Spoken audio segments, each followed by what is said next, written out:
Meus irmãos, que Jesus nos abençoe nessa noite.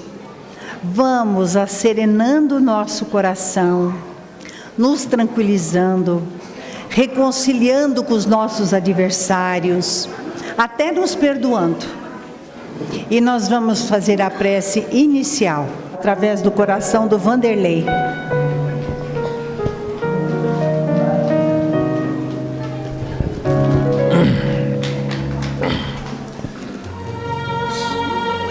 Senhor Jesus, agradecemos a vós a oportunidade que está nos dando de estarmos participando do seu Evangelho nesta abençoada casa que leva o seu nome. Temos a certeza que aqui vamos receber mais daquilo que às vezes até merecemos, Senhor, do abraço amigo, dos nossos irmãos, do plano espiritual que nos apoia, que nos ajuda.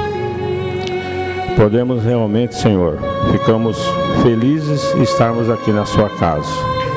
Que possamos aproveitar o máximo possível, hoje de perguntas e respostas, que possamos com isso crescer um pouco mais e que possamos colocar na prática o seu Evangelho, que o Senhor sempre nos legou, que nós possamos amar como o Senhor nos amou, que possamos servir a vós, Senhor, servindo o próximo, que nós possamos perdoar como Tu tem nos perdoado, que possamos realmente retornar aos nossos lares dentro de alguns minutos, com a certeza que aqui viemos buscar o que temos de melhor para receber, com a bênção de vós, Maria Santíssima e do plano espiritual, que assim seja.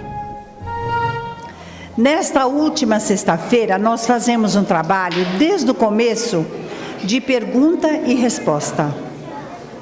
É lógico que nós não falamos aqui que somos donos da verdade. Apenas passamos um pouco de experiência de alguns anos de doutrinação, de espiritismo. E por que esse trabalho? A nossa vontade é chegar até o coração de vocês, para que possam entender a nossa religião. É a única religião que responde todos os porquês da vida. Então nós vamos agora na primeira pergunta. E vocês podem levantar a mão e conversar conosco. Um aborto com feto de poucas semanas já tem um espírito? Como fica esse espírito após o aborto? Olha, para começar, a doutrina espírita mostra que o programa da reencarnação começa no momento que o espírito vai ter que voltar. Ele vai ao ministério da reencarnação. Nesse ministério, ele vai fazer uma programação de vida. Após essa programação, já está destinado o pai, a mãe, a família, que nós vamos ocupar nosso lugar. Quase sempre, nós encontramos inimizades de vidas passadas. Esse espírito, ele vai frequentar aquele lar. Ele vai frequentar por quê? Porque ele vai assimilando aquelas criaturas que vivem ali, principalmente o papai e a mamãe. Ele começa a frequentar, ele começa a sentir a vibração, ele sente medo, muito medo, medo do fracasso, medo vamos dizer, mais uma vez fracassar tudo. Então isto dá para o espírito uma situação de familiaridade. André Luiz conta que um espírito, ele frequentava, fazia esse trabalho de reconhecimento, quando de repente ele lembrou que o pai, ele havia matado o pai. Ele sentia medo porque o pai sentia a presença de alguma coisa dentro de casa, não sabia o que era, mas ele sentia pavor. Ele não queria que a mulher engravidasse de jeito nenhum. Tinha uma repulsa até.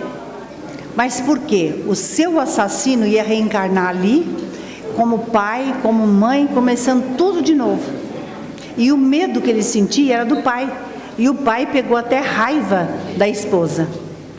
Isto, gente, acontece. Agora, quando é um espírito muito iluminado, a mulher começa, principalmente a mãe, porque o psíquico tem um entrelaçamento muito forte. O espírito, ele vai perdendo ele vai perdendo a percepção, ele vai adormecendo. E adormecendo, ele vai entrando no ventre da sua mãe, que é um grande filtro. O seu perispírito, o seu corpo astral vai diminuindo de tamanho. Diminuindo de tamanho, ele vai perdendo também a consciência. E quando ele consegue reencarnar, pegar um corpo, realmente é uma grande alegria, é uma grande satisfação. Sabe, no plano espiritual há comemoração. Agora vamos supor que os pais não queiram mesmo e a mulher não aceita e eles procuram fazer o aborto. É o maior erro que vocês possam imaginar. Se doutor Calvo, o Rubens Calvo, tivesse um tempo, ele ia mostrar para vocês um vídeo que aconteceu lá nos Estados Unidos. O que aconteceu nesse vídeo? Irmãos, havia uma clínica que só praticava aborto. E o dono dessa clínica, que era um grande médico, ele começou a ter pesadelos, a sentir-se mal, a sentir mal.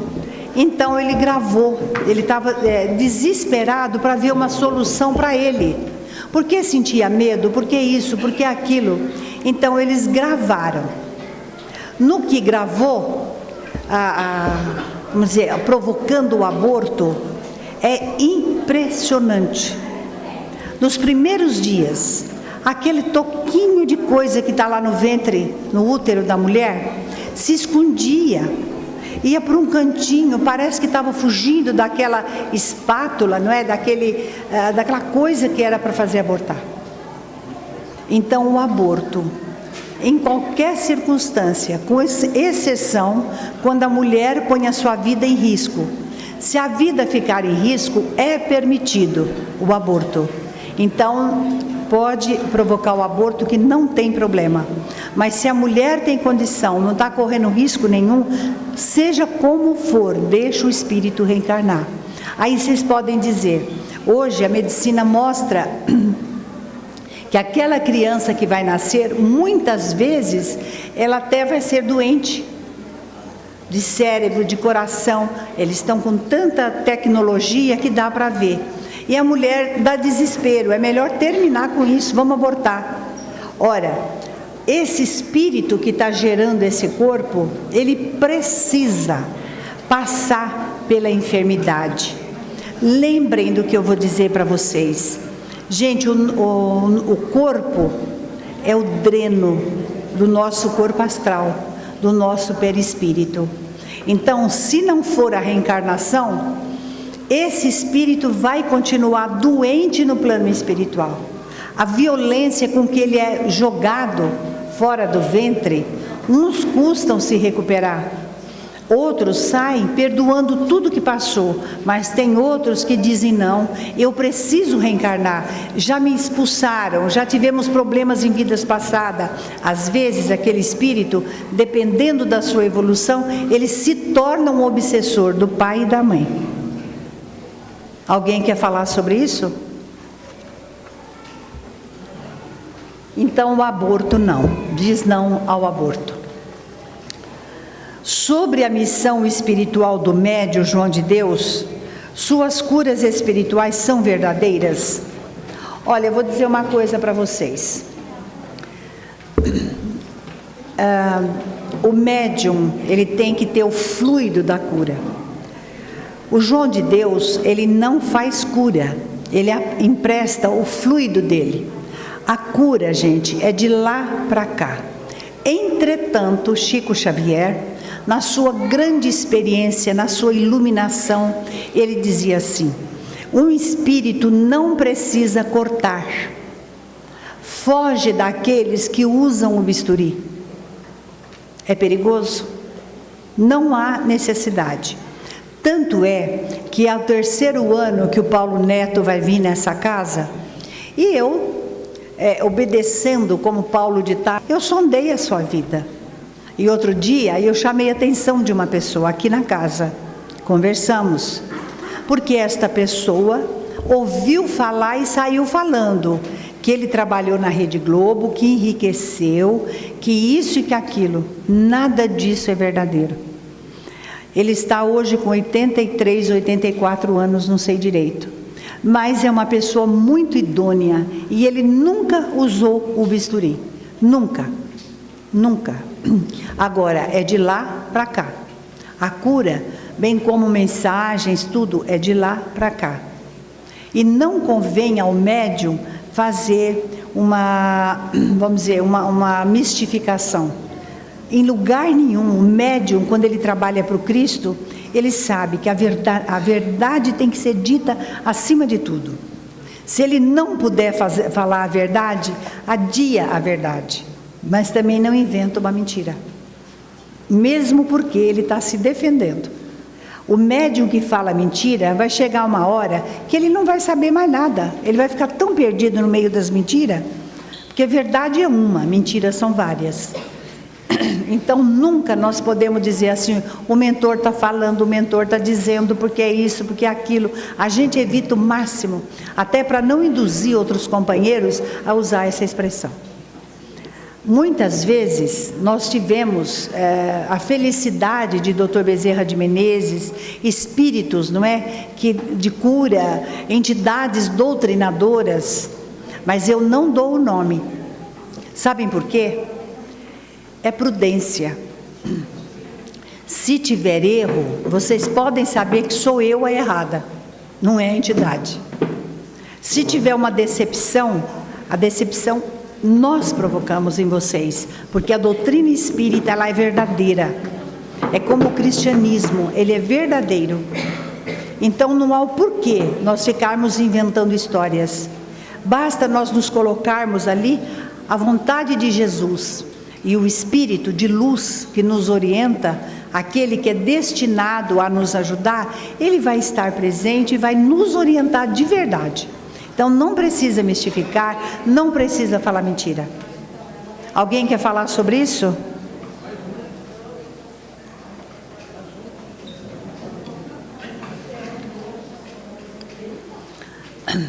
Então vamos passar para outro assunto. Se podemos saber quem são os nossos mentores espirituais. Amigos, o mentor espiritual, a gente pode saber, não tem nada a ver. Entretanto, não precisa saber nome, saber detalhes. Eu lembro que o Chico contava, ele viu um espírito de muita luz. Essa entidade de muita luz, ele chegou e disse o seguinte, o Chico perguntou para ele, quem é você? E ele disse o seguinte, quem é aquele moço que está dormindo ali? O Chico disse, é meu irmão. Como ele chama? Ele chama André Luiz. Aí ele falou, eu sou o André Luiz. Pronto. Então ele criou ali um nome. Então os nomes, nós nos perdemos em nomenclatura. E outra coisa, a gente começa depois a querer, sabe o quê? A gente começa assim, não, eu estou recebendo o Dr. Bezerra é pouco, eu quero receber um espírito acima de Dr. Bezerra. Não, eu quero receber uma entidade acima de não sei o quê, de não sei o quê. Chega um ponto em que a gente pode dizer, gente, eu sou missionária, viu? Depois é pouco. Aí eu vou dizer, eu sou um apóstolo. Isso é uma ignorância. O título vem de lá para cá também, não é nós que damos, e nem encarnados, até a canonização de um espírito, nós erramos muito. A nossa irmã Santa Isabel, que ela é no plano espiritual a veneranda do livro Nosso Lar, vocês devem lembrar, não é? Dessa entidade chamada veneranda. Então, ela é a Santa Isabel. No livro Cartas de Inês de Castro, ela se apresenta ali como a rainha santa, né? Mas não que ela fale eu sou santa, mas ela faz um comentário, porque ela foi canonizada. Quase sempre existe um pouco de política no meio da canonização, mesmo porque entra dinheiro. E ela falou, eles dão o título, se depois não merecer, chegar aqui vai ficar muito feio para nós, para quem recebeu o título. O espírito não está livre da vaidade. Aí depois ela diz com tanto bom senso, eles dão, eles tiram. Basta falar, eu vou pedir para Santa Isabel aqui um milagre. O milagre não acontece por N motivos, né? Então eu vou dizer, já não sou mais devota dessa santa, ela é muito fraca. Mas a pessoa às vezes não tem nem o mérito para receber. Vocês entenderam? Alguém quer falar alguma coisa? Pode falar. Ele não quer falar ou ele quer, não é porque ele é criança. Fala.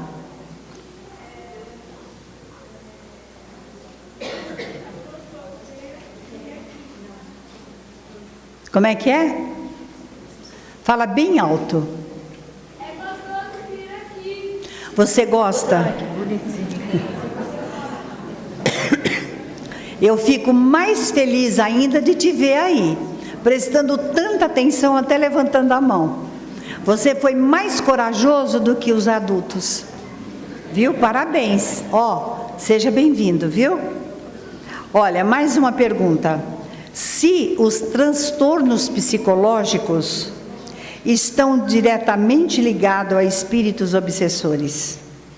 Olha, gente, o espírito obsessor, ele só tem força quando nós abrimos a porta da nossa alma, porque senão está fechado e eles não têm força. Tanto é que eles fazem toda a tentativa em seres que já são quase que perfeitos. Como eles veem que falha, eles vão embora e deixam em paz.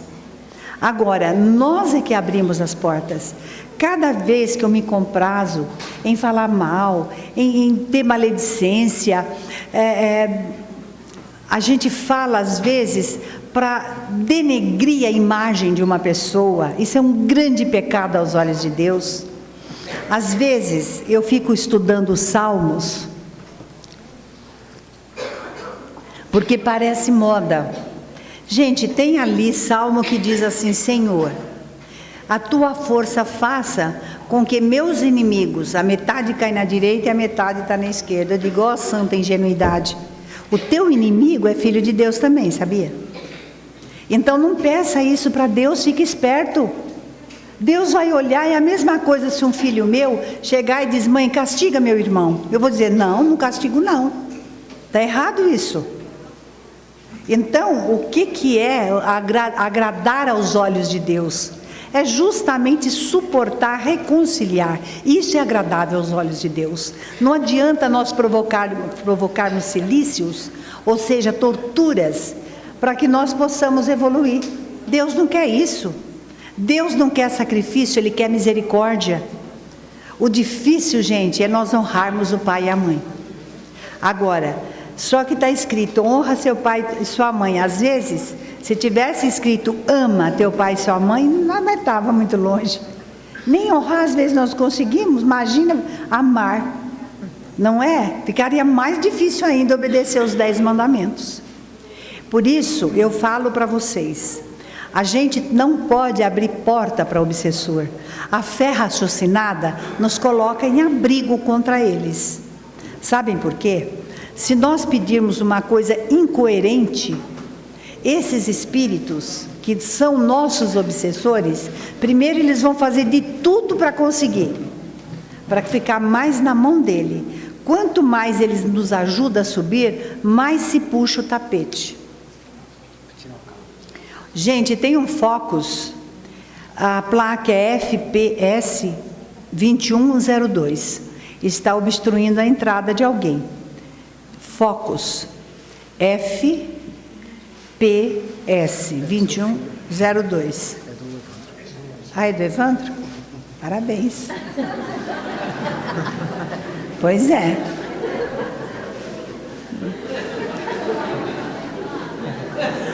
Mas então vamos continuar. Eu já parabenizei ele. Está perdoado. Olha, crianças, índigos e cristais, qual o conceito dentro do espiritismo? Gente, a criança, às vezes, ela é agitada por natureza, não é? Isto envolve até o problema neurológico, a formação, o DNA daquela criança. Então, primeiro, eu acho que tem que levar no neurologista, o neurologista fazer uma análise. A medicina é coisa de Deus na Terra. Fazer uma análise daquilo. Por quê? Porque precisa cuidar do corpo e da alma, fala o Evangelho. Agora, a criança é índico, nossa, está todo mundo perdido, deixa subir na parede, deixa quebrar móvel, deixa falar palavrão, deixa não sei o quê. Aí vai crescendo, em vez de falar índico, vai dizer bipolar. Eu não sei, eu não acredito nisso. Então a pessoa, ela tem uma estrutura neurológica que de repente é louca. Aí vai se tratar da loucura também. Ah, uma pessoa andou na 23 de maio, 15 quilômetros na contramão. Ah, ela era bipolar. Ah, é? Mas por que ela tirou a carta? Então ela sabe raciocinar. Sabe, nós ficamos às vezes achando que tudo é doença, que tudo é obsessor, que tudo não sei o quê. E nós esquecemos do nosso autocontrole. Nós precisamos aprender a seguir o caminho certo, o caminho correto. Claro, tem espíritos que têm uma facilidade em se adaptar ao bem, outros têm mais dificuldade. Mas para isso ele vai ter o auxílio da família, que vai impulsionar ele a buscar o bem a cada dia, a cada minuto. Então nós não podemos taxar, índico, não tem o que fazer. Tem sim, e tem muito o que fazer. Agora, a criança que tem esses problemas de não ficar quieto e tudo, que eu sei que muitas vezes as mães põem de castigo, não conseguem deixar quieto, procura um neurologista, principalmente na área homeopata. Existem tantos remédios bons e o momento de tratar é agora. 2 anos, 1 ano, já começa, não tem problema. Quando pega a puberdade, se não for um tratamento até a puberdade, esta criança vai ter problema, como adolescente. Agora, sempre dizendo, você pode ser assim, mas você vai seguir sempre o caminho do bem. Tá bom?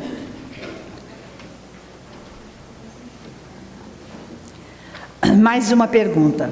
Se podemos saber se tem algum espírito ruim próximo, atrapalhando nossa vida, basta ver aonde anda a tua sintonia. A vida é lei de sintonia. A nossa mente e o nosso sentimento. Aonde é que nós colocamos o nosso sentimento? Aonde nós colocamos o nosso pensamento? Ora, eu vou sintonizar aonde eu estiver pensando e sentindo. É muito fácil. Tem pessoas que, como diz o Evangelho, adultera em pensamento. Quer dizer, não aconteceu o adultério por falta de circunstância, mas já adulterou em pensamento. Isso é lei de sintonia. De repente a gente adquire uma entidade que vai nos perseguir porque vai dizer, olha, isso aqui pode acontecer. Então vai tentando até conseguir. Em qualquer área da nossa vida. Tá certo? Alguém quer falar alguma coisa? Então vamos lá. Mais uma pergunta. Por que não temos a justiça divina? Porque não vemos a justiça divina a ser aplicada a pessoas encarnadas que têm uma má conduta? Cadê a lei da ação e reação? Ah, minha filha, espera. O que é dele está guardado, não se preocupa não. Por que será que nasce crianças com defeitos assim, ou então, vamos dizer, com problema de corpo, de saúde, mas tão grave, tão grave? Por que isso? Ali está a lei de causa e efeito. Agora, a lei divina, ela dá chance, porque ele é misericordioso também. Então, Deus, ele é justiça, mas também ele é misericordioso. Eu lembro, na casa do Chico, eu estava até sentada do lado dele. A fila estava enorme na casa dele, porque ele ficou 4 anos sem ir no centro.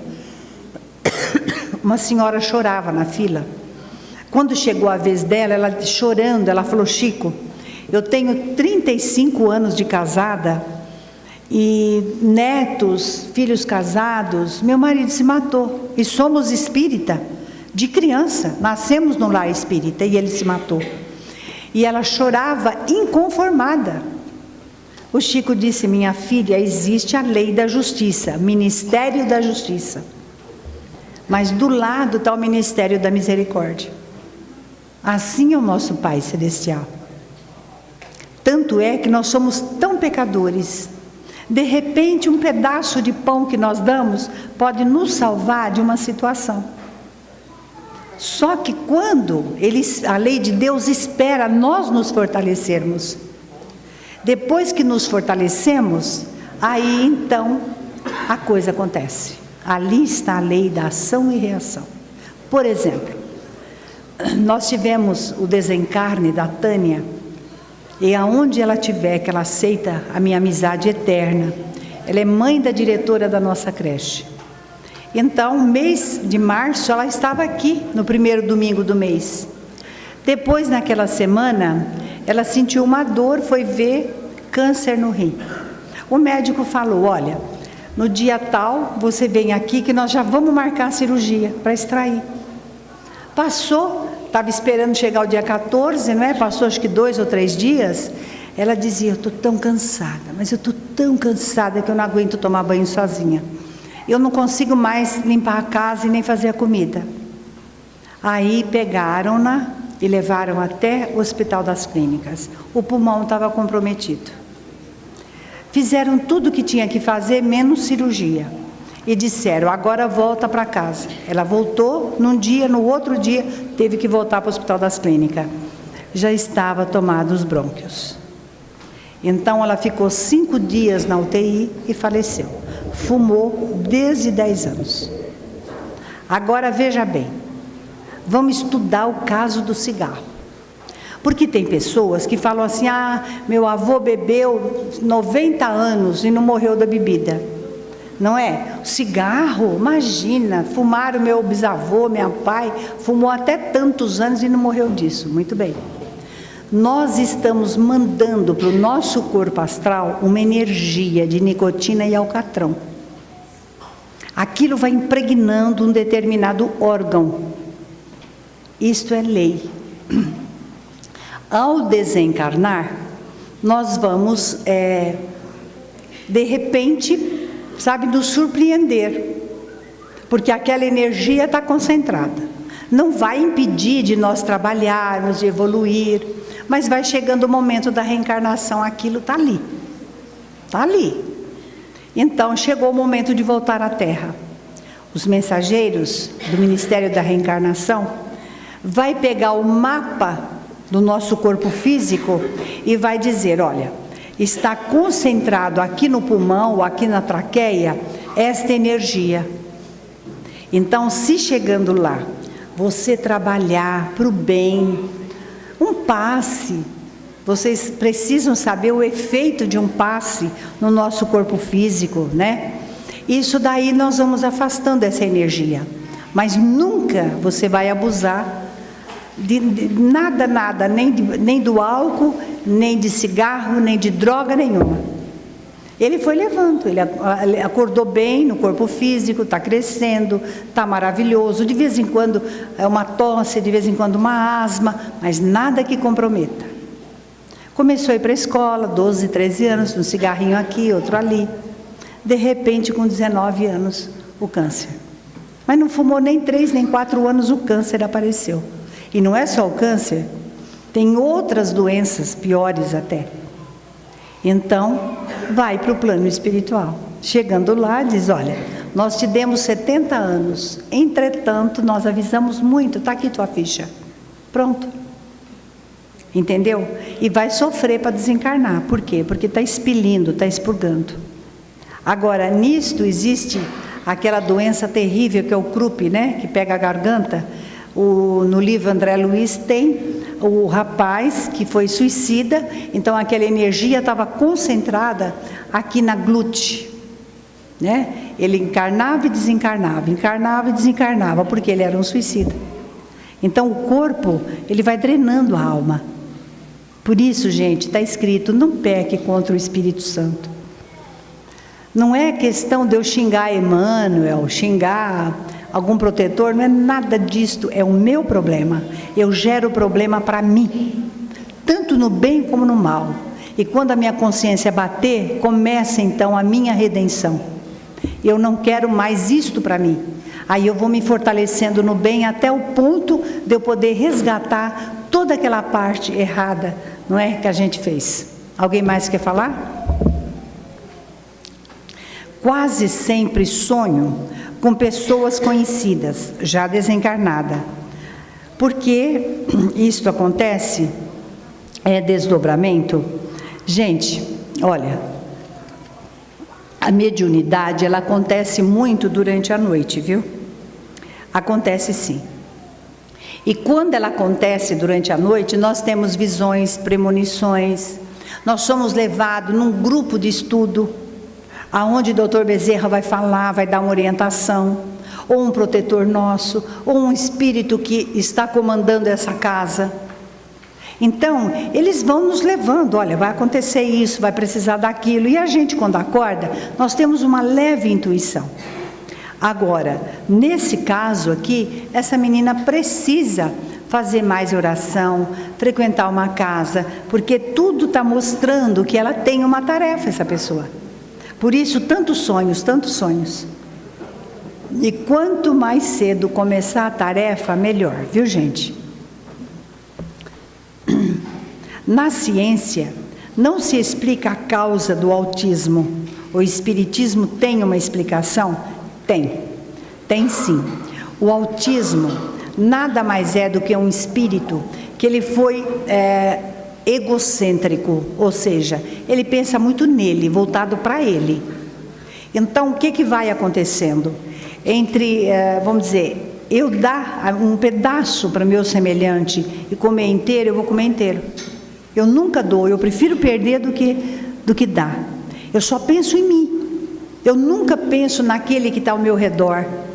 Eu nunca penso que se eu sou casada, de repente eu tenho deveres. Tenho direitos, mas eu tenho meus deveres.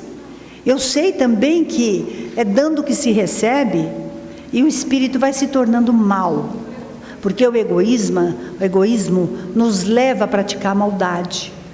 Ora, essa energia de maldade e tudo, veja, já não é problema do meu corpo, da minha alma, da evolução. O que vai acontecer? Vai acontecer que eu vou reencarnar, eu não vou conseguir vibrar, porque o espírito, ele amolda o corpo dele antes de nascer. Então, ele não vai conseguir moldar um cérebro perfeito. Então, é um espírito voltado só para ele, que é o autista. Só para ele. É difícil conviver. Precisa a família ter assim um grau de paciência muito grande, porque sabe que essa criatura precisa passar por aquilo, por esse sofrimento. Então, meus irmãos, eu digo para vocês, a gente precisa aprender a amar Jesus. A gente costuma dizer, Jesus me modificou. É força de expressão, porque Ele nos ensinou esse caminho, mas tem que depender de nós, seguir esse caminho ou não. Depende exclusivamente de nós. Então, se nós não amarmos o Cristo, nós começamos a nos aborrecer com o bem. Ah, mas palestras só falam em bem, só fala nisso, naquilo. Nós começamos a cultivar, daqui a pouco não nos serve mais. Só que nós esquecemos que lá fora só se fala no mal, ninguém fala no bem. Quando se fala em Jesus, a impressão que dá é que Ele é nosso empregado. Ele é um servo nosso. Em vez de eu me amoldar na doutrina dEle, eu quero que Ele amolde na minha vida. Isso é um erro muito sério. Agora, quando nós despertarmos esse amor ao Cristo, nós vamos aprender com Ele, que é manso e humilde de coração.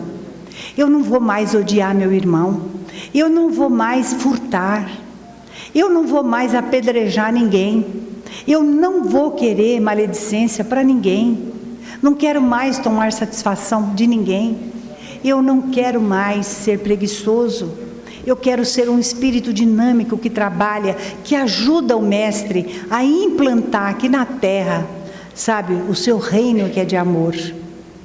Nós temos que aprender a amar Jesus, porque senão nada acontece na nossa vida.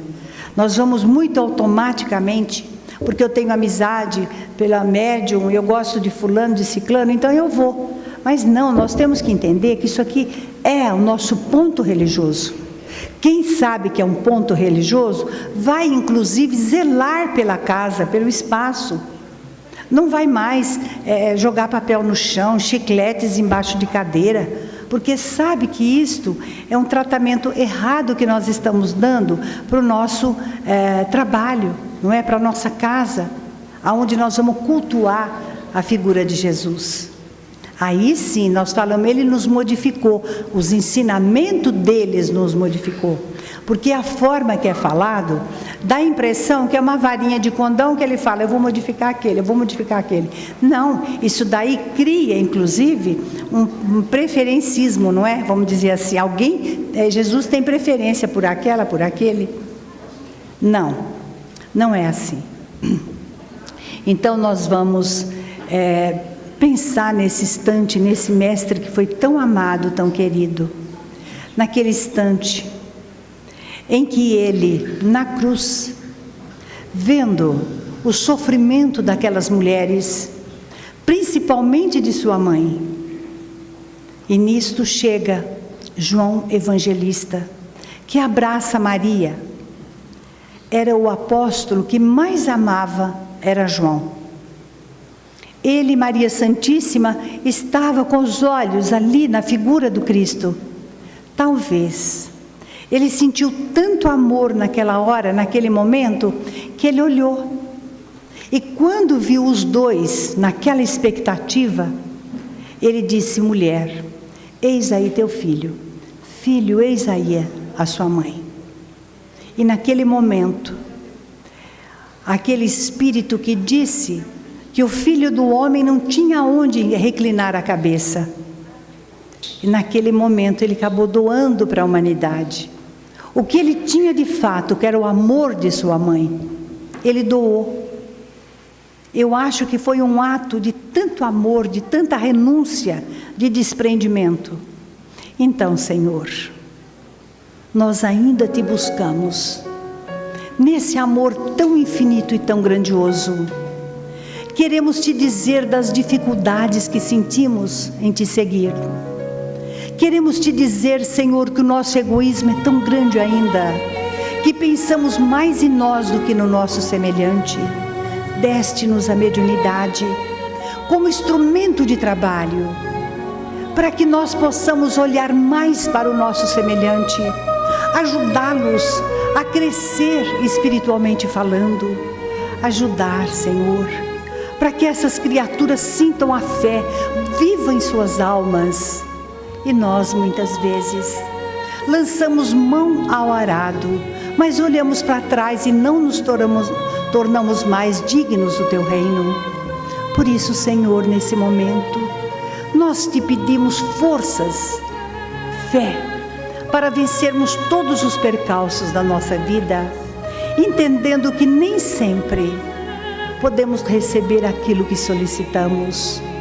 Por isso, nesse momento, abençoa a nossa reunião. Cada qual aqui é portador de uma dor, de um sofrimento. Cura novamente os corpos.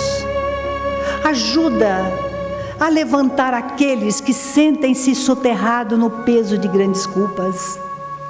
Auxilia aquele que quer largar os vícios. Auxilia aqueles que estão dentro do lar, para que o lar possa ser de fato o paraíso da paz.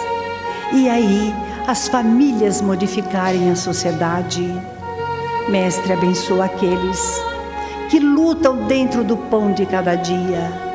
Abençoa-nos nesse instante, abençoando o nosso Jesus redivivo, os trabalhos que ainda haverão de surgir, e faça sempre a tua vontade, acima de tudo, porque somente queres o nosso bem, e melhor do que nós sabe o que nos convém. Senhor, ai procura a procura em busca da tua doutrina tem se tornado tão grande. Os nomes depositados sobre esta mesa de caridade expressa tanto sofrimento, Senhor. Nós entregamos então em tuas mãos dadivosas.